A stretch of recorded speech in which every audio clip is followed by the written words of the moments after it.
Anandamayi चैतन्यमयी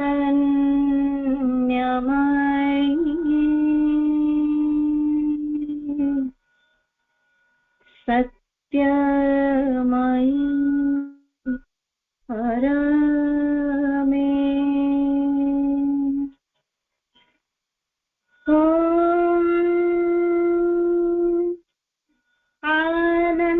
Anandamayi चैतन्यमयी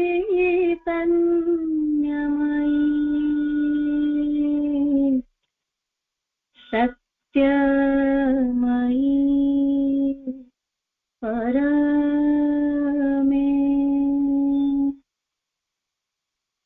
Om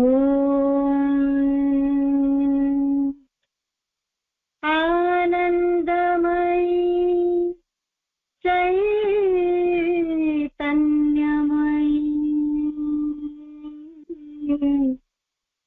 सत्यमयी Parme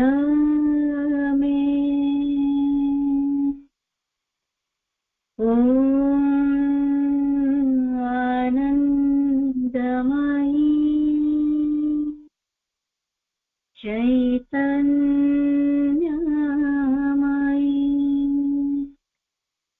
सत्यमयी Parme Om Anandamayi चैतन्यमयी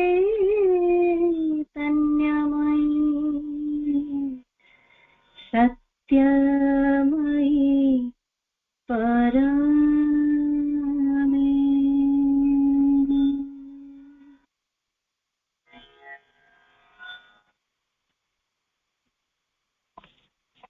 Prayers and Meditations. February 27, 1914. O Lord, I sense the infinite happiness which is the portion of those whose life is entirely consecrated to Thee, and this does not depend upon outer circumstances, but on one's own state of being and its greater or lesser degree of illumination. A perfect consecration to Thy law cannot but bring about modifications in the totality of circumstances. Yet it is not these which make possible and express this perfect consecration.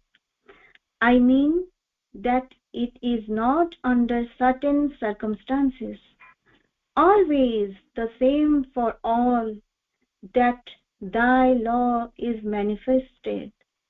For everyone this manifestation is different according to his temperament, that is, according to the mission which for the moment is assigned to him in physical life.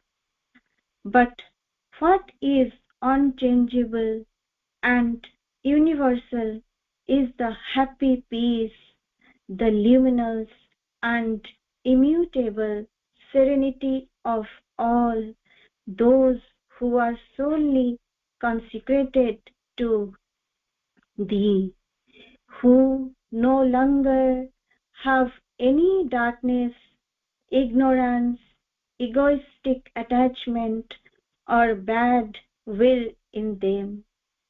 Oh, may all awake to this divine peace.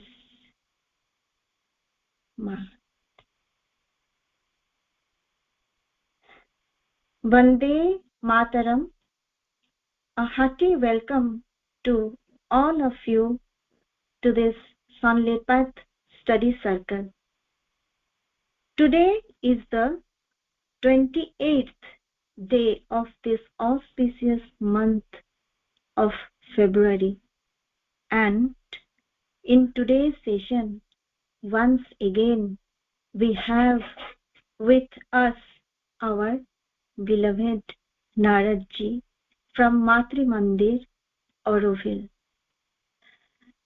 Narad is a long-time member of the Sri Aurobindo Ashram and Auroville, as well as a musician, poet, landscaper, horticulturist, and gardener. In 1961, when he was 23, he came to the Sri Aurobindo Ashram, Pondicherry, and had his first darshan of the Mother, who made him an ashramite and gave him permission to teach music in the ashram school. He formed an ashram choir that soon built a program at choral music covering many centuries. Mother also gave him the task of bringing down the new music. In 1962, he went back to US, working with a landscape design and installation firm and attending college to learn plant combination theory and other aspects of subtropical horticulture. In 1969, he returned to Pondicherry, where Mother gave him the task of creating a beautiful garden for the Matri Mandir. In the early 1970s, he set up the Matri Mandir nursery for collecting, studying, and propagating rare and beautiful plants from all over the world. He worked personally with the Mother on the spiritual significances of flowers and edited the book Flowers and Their Messages, the first book published by the ashram on this, which book already we had seen in last class. Mother also gave Narji the work of reading Savitri every week under the banyan, which he did for 10 years. So let us welcome our beloved Narji. He will be enlightening us on the topic Mother on Flowers. Pranam, Namaste, Narji.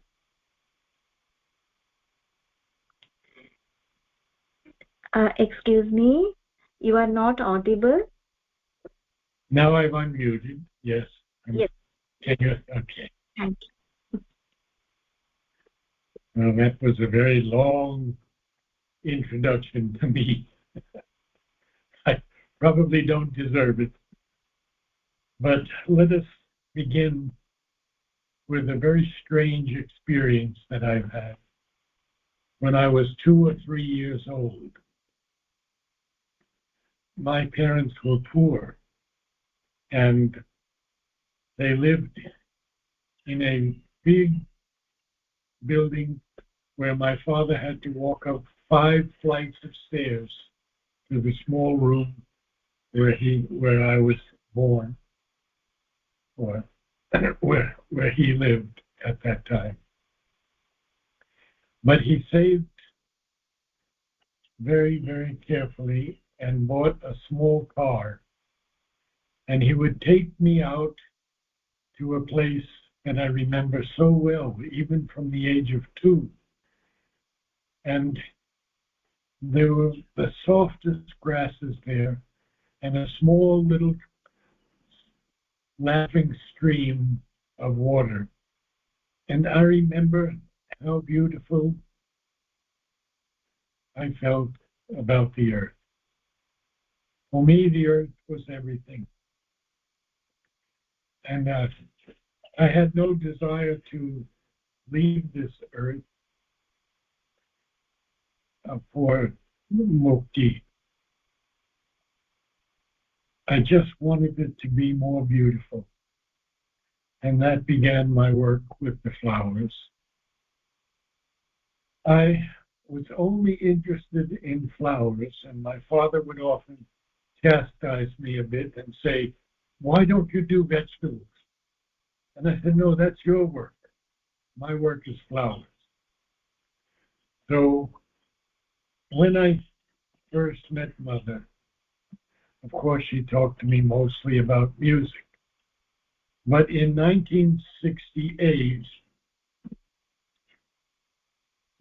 when Mother invited us to come for the inauguration of Oregon, Mother said to me, "You don't want to come to Oroville in a few years? I feel you can do something there."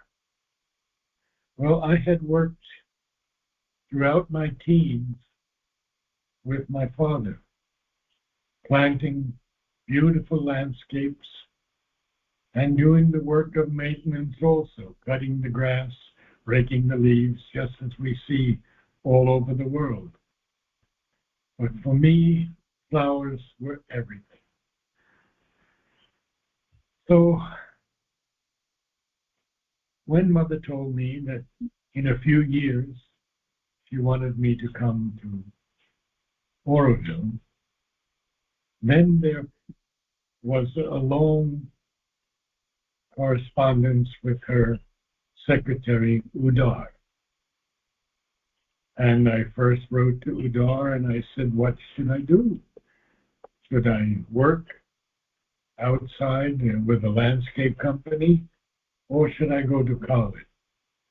And he wrote back, "Mother said do both." So I had to work during the day and go to college at night, where I learned a lot about the flowers, so many things. See, Mother knows all about our past lives. She knew about our present. She even knew the potentiality we have for the future. So when I came in '69 and found a place for the gardens, the Machamandia Gardens Nursery, Mother blessed it. And I began to grow things there.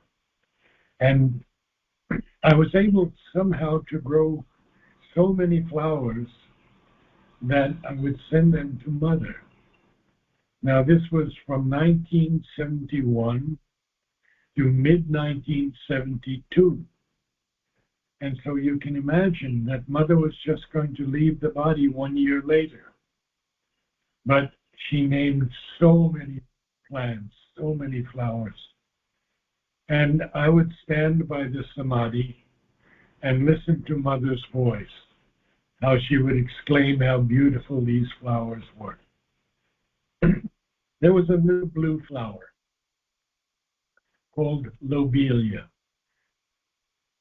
and Mother named it Remembrance of Sri Aurobindo.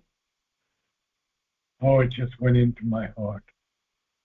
But this was not just a genus and a species, Lobelia erinus, but there was a special significance, or we can say hybrid, called Cambridge blue. And so what if you look in the, because someone else has taken over the book now, they made a number of mistakes, but Lobelia erinus, Cambridge blue, that's where Sri Aurobindo went to school, in Cambridge. And the blue is Sri Aurobindo's blue. There are pink flowers, there are deep purple flowers of this particular plant, but it was only that blue that Mother caught and said, Remembrance of Sri Aurobindo. She would name so many of the big hibiscus I would send to her that came from Hawaii. And I've written a book with a friend called Flowers for the Soul. And I've collected all the great sayings by mystics and sages. And I'll just read a couple for you. Here's one from Buddha. If we could see the miracle of a single flower clearly, our whole life would change.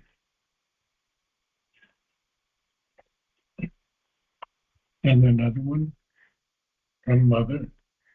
Flowers teach us the charm of silence, and thus the self-giving which demands nothing in return.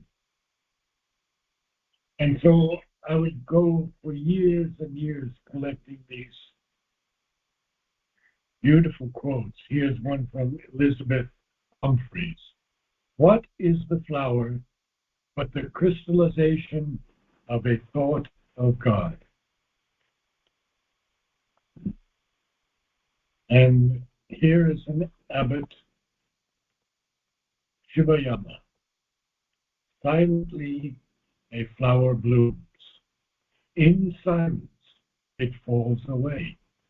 Yet here now, at this moment, at this place, the whole of the flower, the whole of the world is blooming.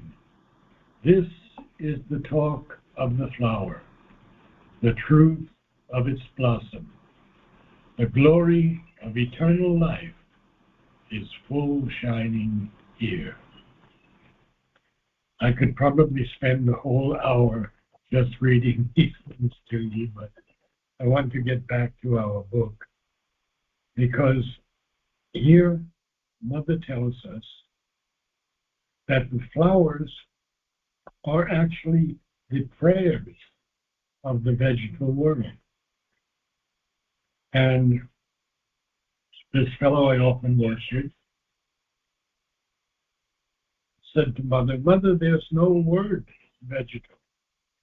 And Mother said, look it up in the dictionary. And he found there is indeed vegetable.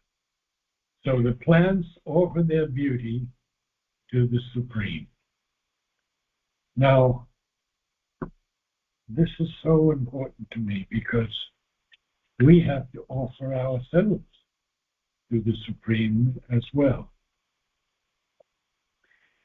When we were doing this book, we asked Mother many questions. And one thing that she did that was so extraordinary is that we asked her, would you make a comment on each flower? And there were almost 900. And Mother said, yes, but I want to see all the flowers before I make the comment. And of course, Mother knew the flowers of Paris, the hyacinths, the tulips, and the temperate climate flowers. But we just ran around week after week after week to find all the possible flowers for Mother, and she gave a comment. So then we would ask her how to develop our consciousness in order to work in a better way with plants and flowers. Now, this is extremely important. Mother writes, first, you must learn to be silent. Then note carefully what happens in the consciousness. So, for me, it has been an extraordinary journey with the flowers, because in their own language, they talk to me. And I know from them what they would like. Do they want full sun, half sun, or shade? Do they want a little water or a lot of water?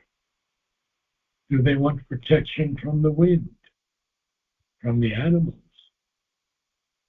from the insects that are so challenging here? But of course, everything has its place in this world. So we have to just keep the plants healthy. And if insects come and eat some of them, Well, we have to live with that. Now, Mother says, well, we ask Mother, first of all, certain flowers come in a particular season. And we know that. We know that that life energy, the chrysanthemum, comes in a season. We know that other plants and trees flower before the monsoon, just after the monsoon. Nature has a marvelous, marvelous consciousness, and she plans everything out so carefully.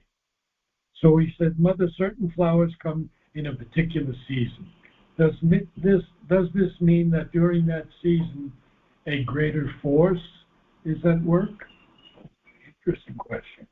And Mother said, this is a question which is difficult to answer. But I have made a rather interesting experiment in this way. I don't know if you remember, if you were there. If you remember the time when flowers used to be counted, you see.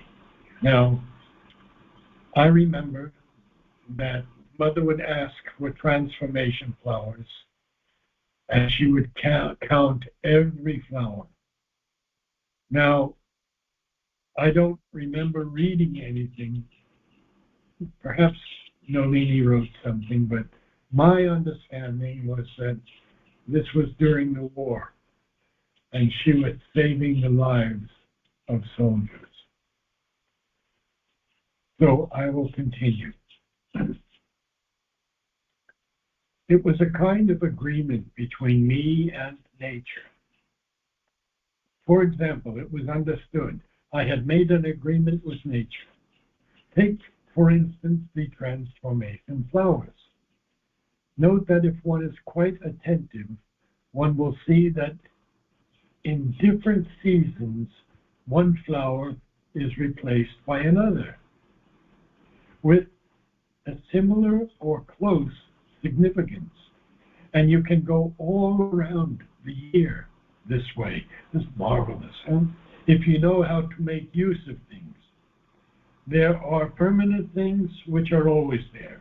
But flowers, for example, like the transformation flowers, have a season. Quite a long one, but still a season. Now, I'll tell you something that few people know. Gardeners know it, of course.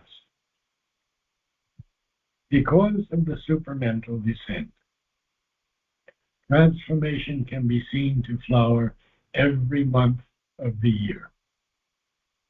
It's just beyond discussion. It's so real. You see the flowers on the ground in front of you as you go along. So the realization flower, Mother says, has a fairly long season. But it doesn't come at the same time as the transformation flower. Now, how shall I put it? They overlap. One begins before the other finishes, but the seasons when they come abundantly are not the same. And all flowers are like that. Yes, it is arranged. This answers your question, doesn't it? These are shades in the meaning, and it is possible that some seasons are more favorable. One may lay greater stress on one movement than another. But each of these flowers has a numerical value. This is what she was doing during the war. And I used to write it down. I had them counted because I was noting the numerical value.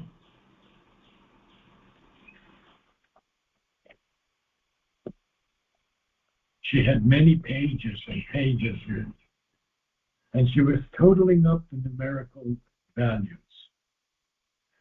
I had my reasons for it. It was not just like that. I did a great deal of work with it. So Mother was using the flowers. I've only given you my feeling, but it was during the war. So she did so many things with flowers, and Take the flower prayer. Well, for me, prayer is very, very important. It's, for me, one of the greatest flowers. Now, again, because of the descent of the supermind, we are seeing many, many new colors of prayer. There used to be only 4 or 5. There was white, yellow, pink, slightly orange, and that's about it. Well, in the late 1970s, I found that a man in Indonesia, he was an elderly man, and he refused to give me any flowers for the Matrimondial because he said, I'm a poor man and I need the money. And he had a company in America that was selling them. And then he passed away. He had rows and rows of red prayer, which for me, of course, is physical prayer, the prayer of the body. And one day we will get some of those, and we'll have them in the Matrimondial. Now, what else does Mother tell us about these flowers? Because there are so many things.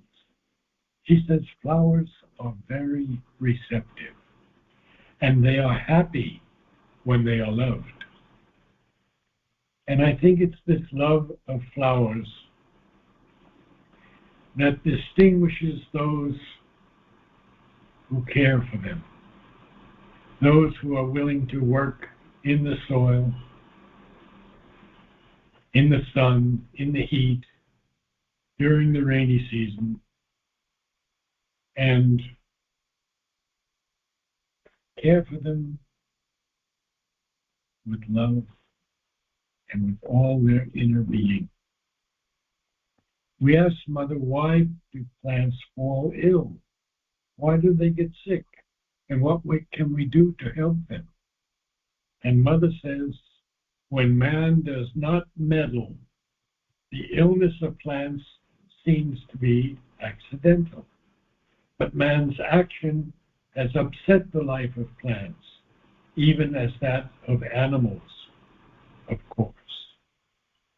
Men have upset the life of plants and animals, and supermen have upset the life of men. I was very interested in certain plants. One of them is psychological perfection, the plumeria, and I collected hundreds of varieties. And Mother said a couple of things that are so important to me. Plants have feelings. They are alive. They should not be treated brutally. And Mother didn't want plants to be kept shut up in a room. She said as a rule, they suffer. Now, we have some plants that Mother gave negative significances. Greed for money is one. And we asked Mother, why did you name a plant that had a negative significance? And Mother said, they take it upon themselves to change it into positive. So the plant itself takes on that negative vibration and changes it to a positive vibration. Now, Hari Chand, some of you may have heard of, he was my very close friend, and he was in charge of the ashram gardens around the Samadhi. And he asked Mother whether he could remove some branches of things which were overhanging and causing inconvenience to the inmates. Interesting response from the Mother. I cannot say yes or no. All depends on the way it is done. It is not only the welfare of the inmates that must be taken in consideration, but also the welfare of the shrubs. So, 2 stories on that to share with you. One day, the service tree had a branch leaning down, and the new gardeners said, we have to cut it, or it's going to hurt someone. So I wrote to Mother, and you know what Mother said? They must learn to bow. Go under the branch and bow before the branch. In 1972, we had the first great break of a branch on the service tree facing the south. And I came and I saw the boys cutting the wrong way. And I told Parichan, if they continue, they will tear all the bark down and the tree will die. He went immediately to Mother, and Mother told him, let me go up and help. And I did, because when you have a very heavy branch, if you cut from the top, all that weight is going to just tear down the bark. So I cut 1/3 up from the bottom, 2/3 from the top, and you can see today it is perfect. Now the most beautiful thing happened after that. Parichan came running to me and he said, Mother has given you this blessing packet to take care of the tree for the rest of your life. Let me go on a little more. Now, Mother says, the only thing I insist upon is care, gentleness, consideration, as you would have for a living being. For plants are living and they feel and suffer. Well, we had Mr. Bose in India, who did extraordinary experiments with plants, and he would even play rock and roll music for the tomatoes, and they produced twice the amount they normally produce. And then he'd use classical music on something else. And then there were 2 people in America, and they wrote a book called The Secret Life of Plants. If you have a chance to read that book, I recommend it highly. It's an old book now. It's maybe 30 or more years old. But they told of their experiments with plant philodendron. And what they did was a controlled experiment. Nobody was there in the room. And they had a pot of boiling water. And they poured shrimp into the boiling water. And the plant's leaves just went like that. They were so disturbed by something that wasn't even in their family. So what does Mother also tell us? She says, when a plant is tired or sick, give it rest for a few days in a proper place, and it will recover. Repotting is always a blow, and to give a blow to a sick plant is just the way of finishing it. See, all these things on the physical level that Mother is giving us. She also gave us in these names of the flowers the whole yoga, the integral yoga, beginning with the dull, muddy red flowers, which she said belonged to the material. And then the purple and lavender flowers, which she said are the flowers of the vital. And then the heart, pink. The psychic is always pink. And then the mind, yellow, but above the mind, orange, golden, and sometimes the blue of Krishna or Sri Aurobindo. So if one studies it like that, one also opens to the integral yoga. Now, when they were preparing beds, they said it may be found necessary to cut away some roots of the trees. Mother said, this is not possible. No roots of trees must be cut. Apart from that, if the trees are respected, you can prepare these beds. Now, behind the samadhi,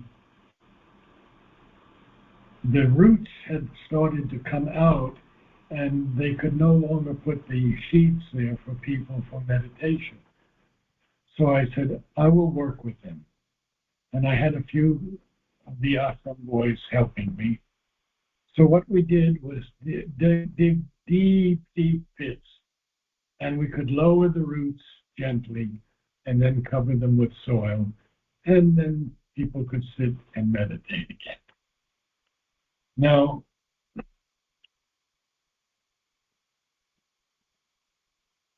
Mother says, innumerable like ideas, flowers are joyous companions. And this morning, of course, I attended the meditation in Mother's flower garden in Oroville. And they have a very devoted team, and I'm helping them all I can. So we are going to have a 5-acre garden with sections for the hibiscus, sections for fragrant flowers, sections for children, maybe a little edible garden, and fruit trees, and all the trees that Mother named the flowers of. It's just beginning, but those of you who have seen it, I know have been touched with the beauty of the work. So I'd like to continue a little more, because Mother says, I wrote this to Mother, are there subtle beings that are in intimate relation with flowers? Mother says that this is possible, even probable. There are children who have experienced this and related it. Now, I met a little girl in the ashram who began reading Savitri at the age of 5. She would open the book and read it, just like we would read it, 5 years old. And one day she came with some flowers and offered them to me. And I said, you know what? If you take that flower and put it against your heart, its vibrations will go into you. And I watched that little child, how beautifully she held that flower against her heart. This is what we can do and should do when we are working with the flowers. We have to honor them in so many ways. So let me carry on with a few more things, because I've noted many things to share with you. Are there forces, this is me writing to Mother, are there forces directly hostile to vegetal nature? Are insects a manifestation of these forces? Now, this is really interesting. Mother took time to write a few sentences. There do not seem to exist forces consciously and voluntarily hostile to the vegetal kingdom. Insects do harm because they feed on plants, But in this way, they serve them also. Both things are there, good and bad, without any conscious will. They do good, they do harm, without knowing it. This has helped me so much in my landscaping, because we want to have a world where things are spiritually in balance. So we don't want to use a heavy chemical spray to kill all the insects. Insects are very, very smart. They'll come back. What we are looking for is a balance. And this balance is so critical.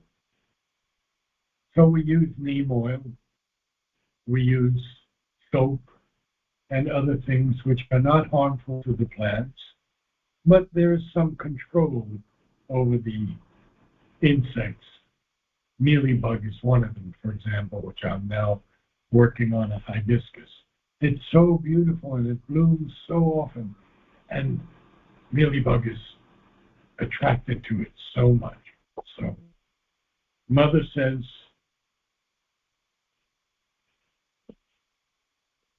the following.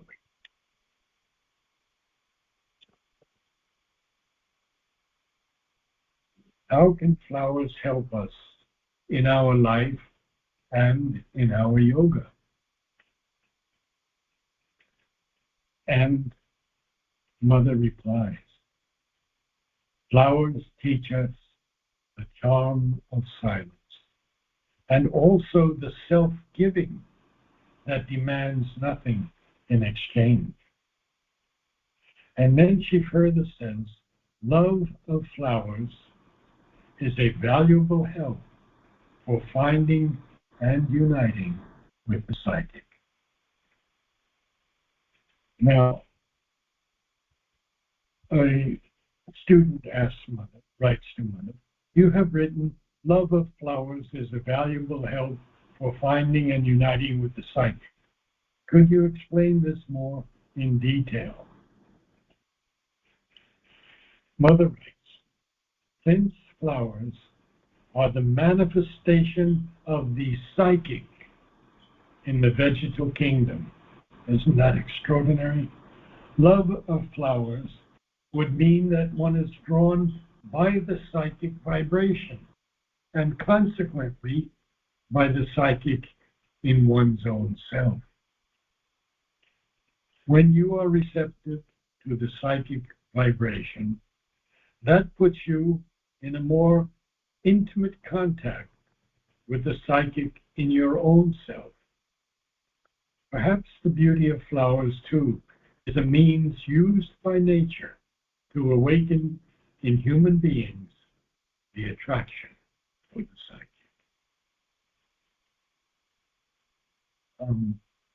How much time do I have left?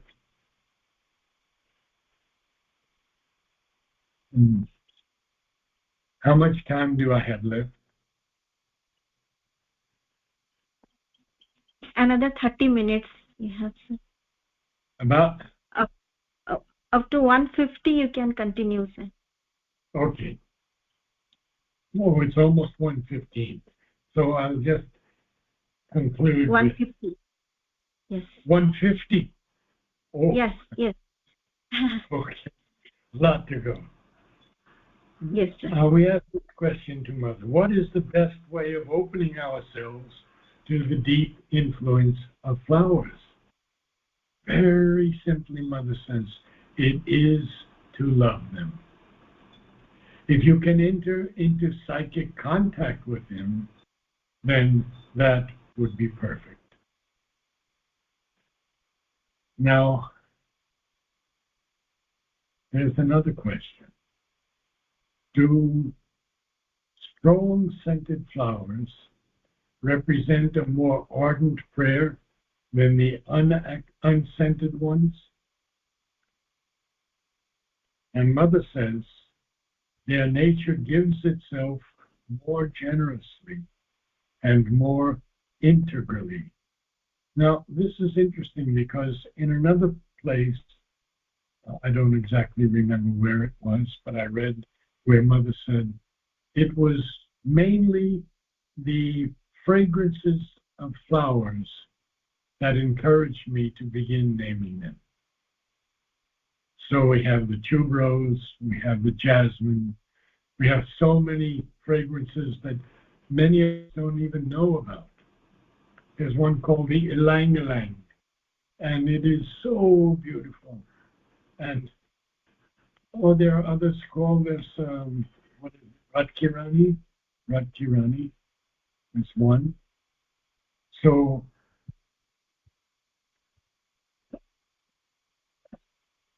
nature gives itself more generously and more integrally. Now, again, I want to cover something else.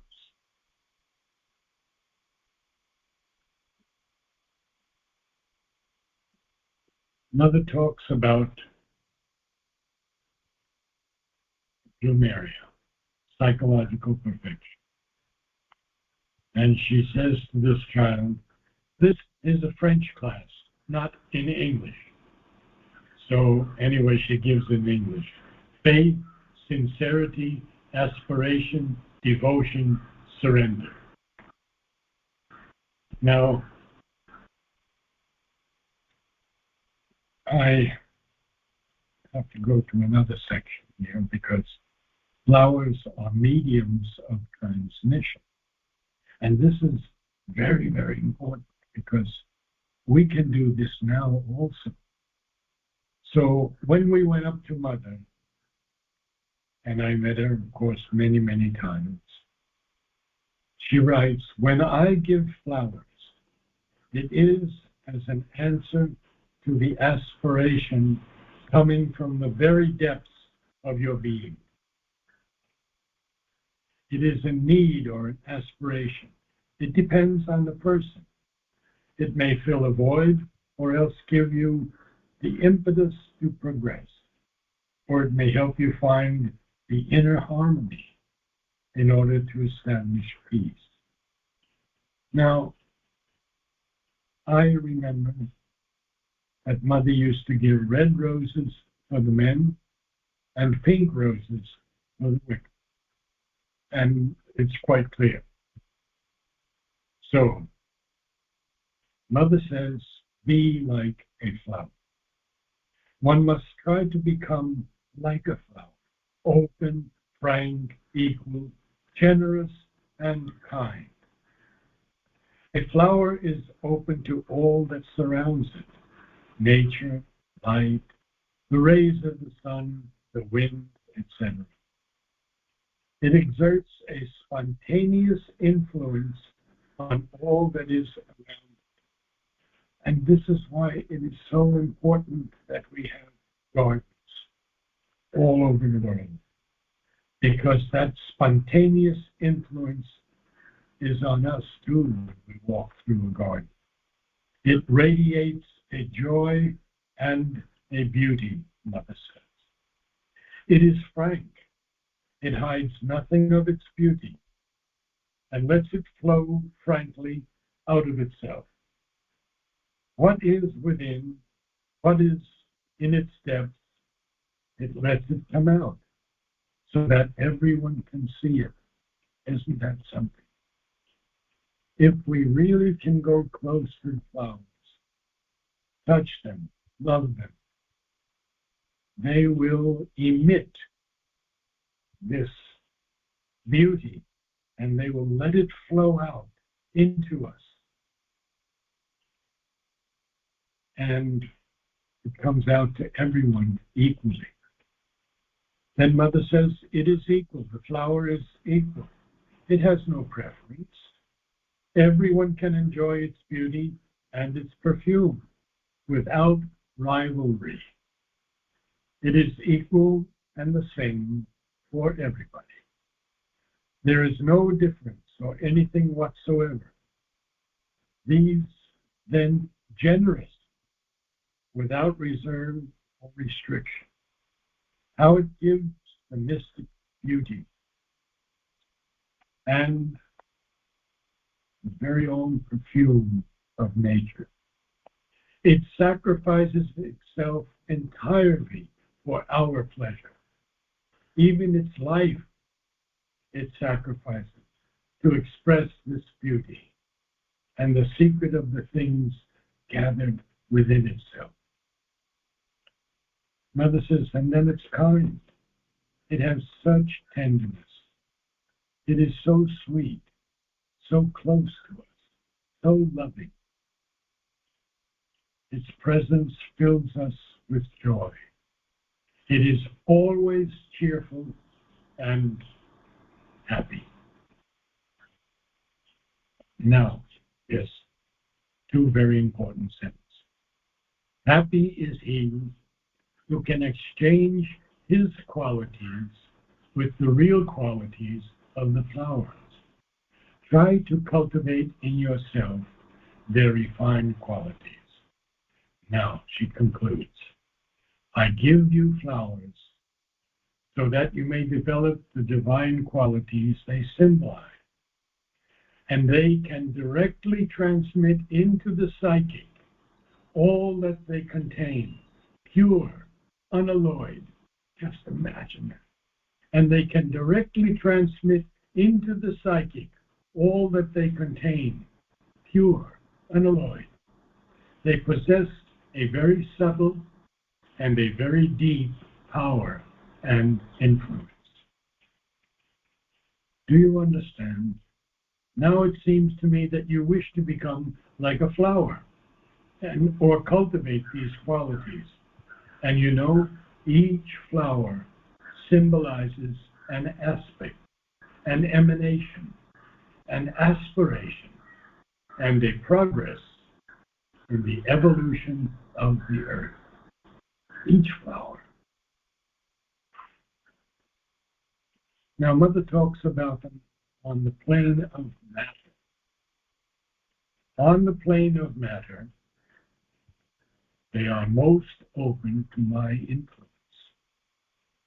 I can transmit a state of consciousness more easily to a flower than to a man. It is very receptive, though it does not know how to formulate its experience to itself, because it lacks a mind. But the pure psychic consciousness is instinctive to it. So when, therefore, you offer flowers to me, their condition is almost and always an index to yours. And Mother tells us that many people would have a fresh flower, and when they got to Mother, it was already fading. Others could take a fading flower, and when they got to Mother, it was fresh. Extraordinary.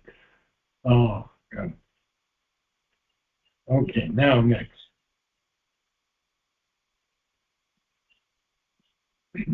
Flowers are extremely receptive. All the flowers to which I have given a significance receive exactly the force I put into them and transmit it. People don't always receive it because most of the time they are less receptive than the flower. And they waste the force that has been put in it through their unconsciousness and lack of receptivity. But the force is there, and the flower receives it wonderfully. Now, I'd like to say something that can be for all of us. Nothing has changed since Mother left her physical body. All these things she said are as true today as they were when she mentioned. Now, if you are open,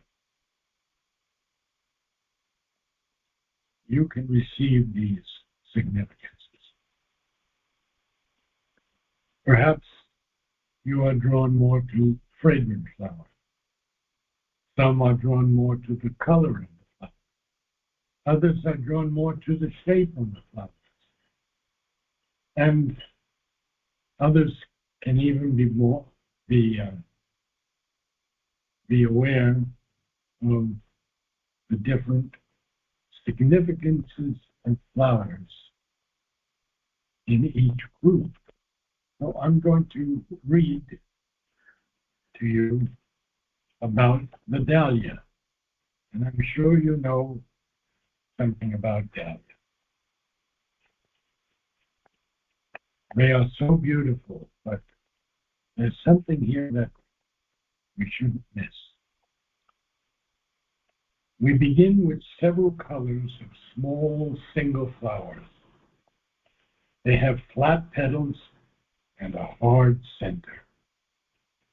Mother calls them vanity, one of the most frequent forms of falsehood. Now we move up from this vanity to another flower in which there are several colors of small, semi-double or double flowers. Mother calls it pride. So from vanity, we went to pride.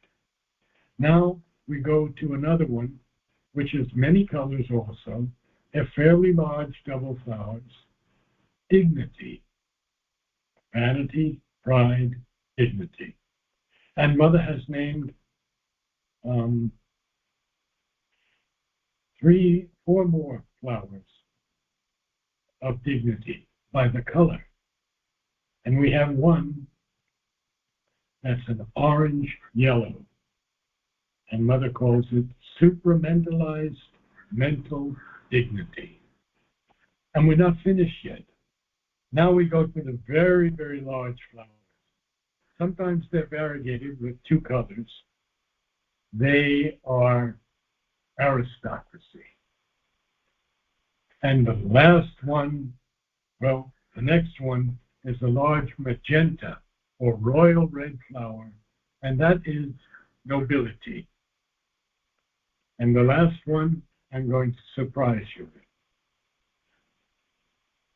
When Parichan grew this flower, it was 12 inches across, pure white. Mother named it superhumanity. And we have a superhumanity today in Mother's flower garden. Now, there's another plant that you'll know very well, the datura. And that is called the angel's trumpet. Highly, highly poisonous. So poisonous that no goat, no cow will go near it. They know very well to stay away from it. But it is also called tapasya. There's an indigo tapasya, which is double white. There's a violet one, vital tapasya. Now, we have a single or double yellow flower that's called mental tapasya, but that's not correct. It's not a datura. It's a brugmansia. It's related. This is why I have to go through the book again and make the correction. So I'll go on a little bit more and talk to you about the beginning of realization in matter. It's the Indian coral tree, Erythrina indica. And indica talks to us, tells us that this is from India. Indica, India. Now, Mother writes, matter responds to the divine's influence. When we were living in the Matrimandia Gardens nursery, in a certain season, the flowers would open. And all the birds at 5 o'clock in the morning would be on that tree, because the Erythrina has kind of, what shall I say, a saber-shaped flower in which there is liquid. And so there'd be laughing and cheerful talk among the birds. But around 10 o'clock, that liquid changed to alcohol, and the birds started getting drunk. And they would hang upside down, laughing on the tree. They never died, but they did it every day. So, you know, the eucalyptus tree is from Australia. And we have many trees that have been introduced that have done very well in India. But for me, eucalyptus is so important because it is abolition of the ego. The flowers. They could be white, they could be pink, but abolition of the ego.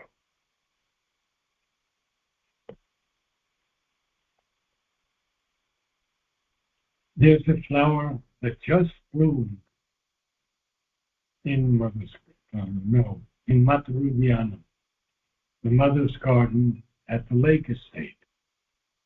And this wonderful lady, Mansi, has devoted her life to this work. Kiran Podar started the work, and then Kiran got cancer. And she was treated, but she still can just barely walk with a walker. So the heavy weight is on Mansi. And I mean, she will work in any climate and not stop working till the end of the day. This flower is a bulb. And we know that there are a number of bulbs that Mother named.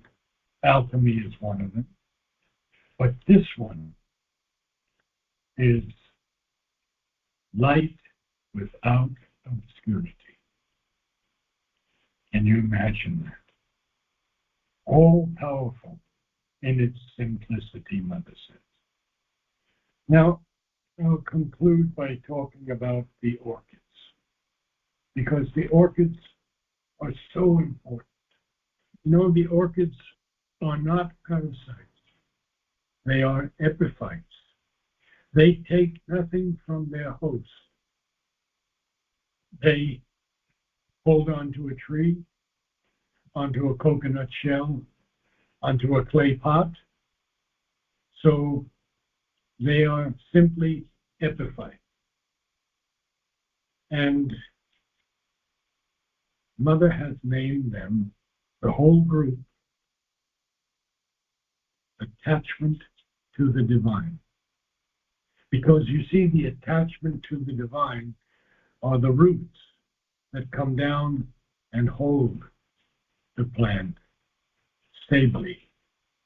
Now, the plant lives in the wild on two things: rain and the compost that drops from the decayed leaves.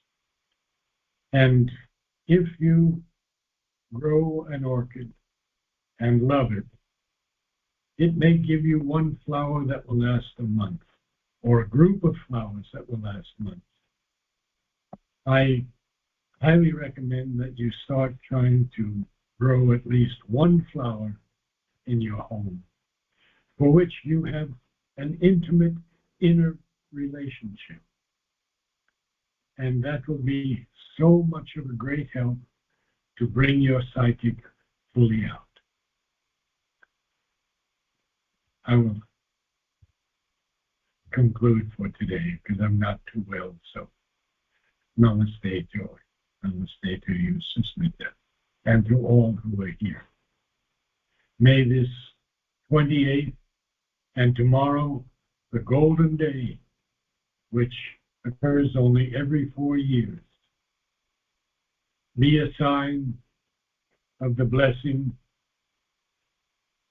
and the grace that Sri Aurobindo and Mother are pouring upon you to become the paradigm of the future.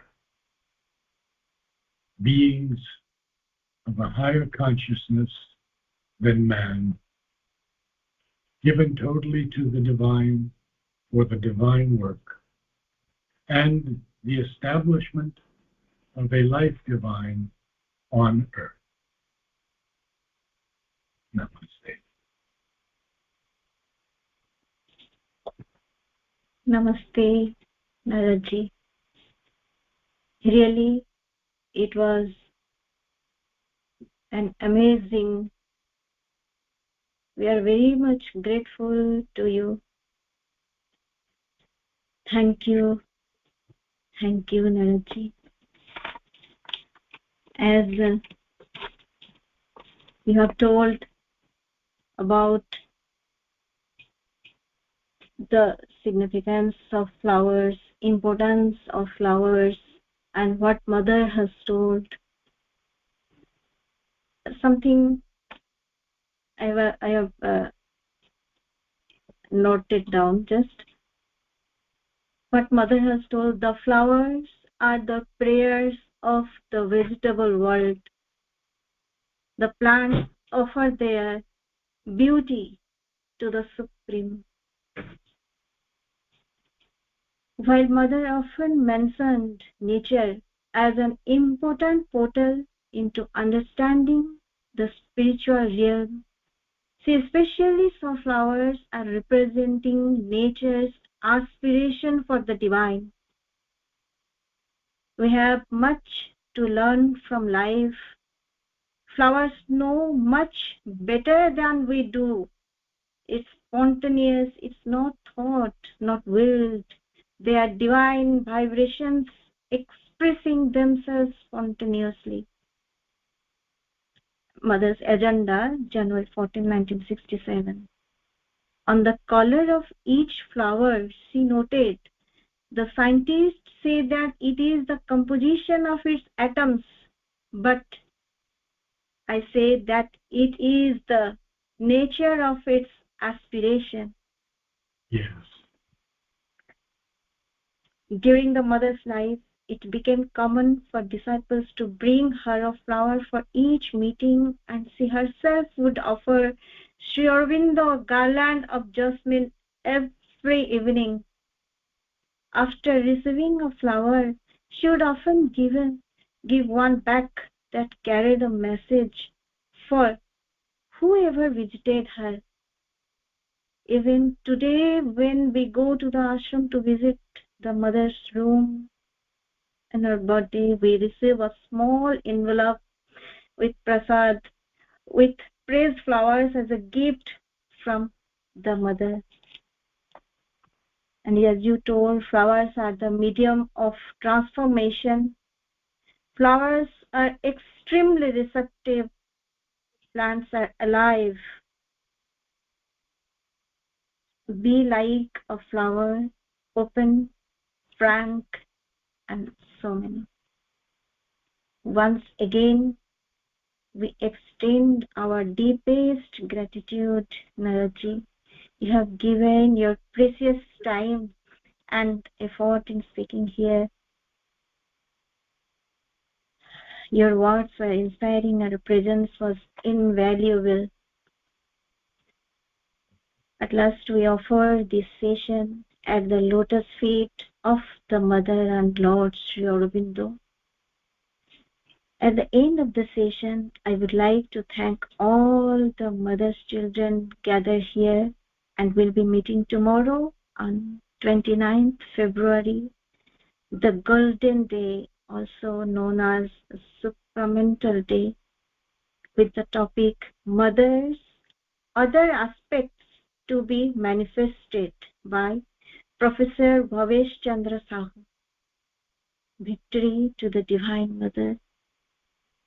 Let me chant Sri Aurobindo's Gayatri Mantra.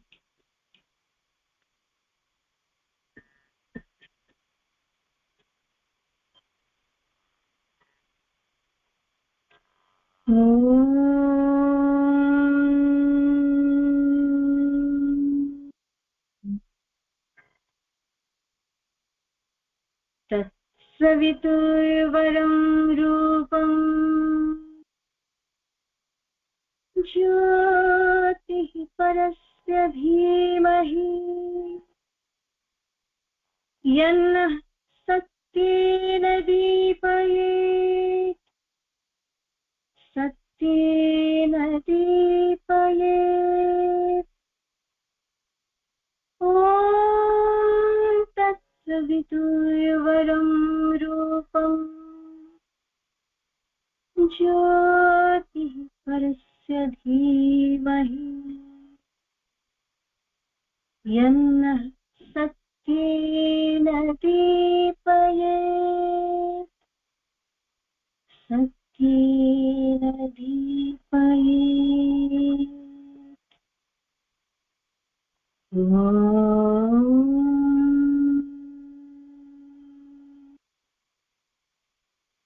तत्सवितुर्वरं रूपम् ज्योतिः परस्य धीमहि यन्नः सत्येन दीपयेत् सत्येन दीपयेत्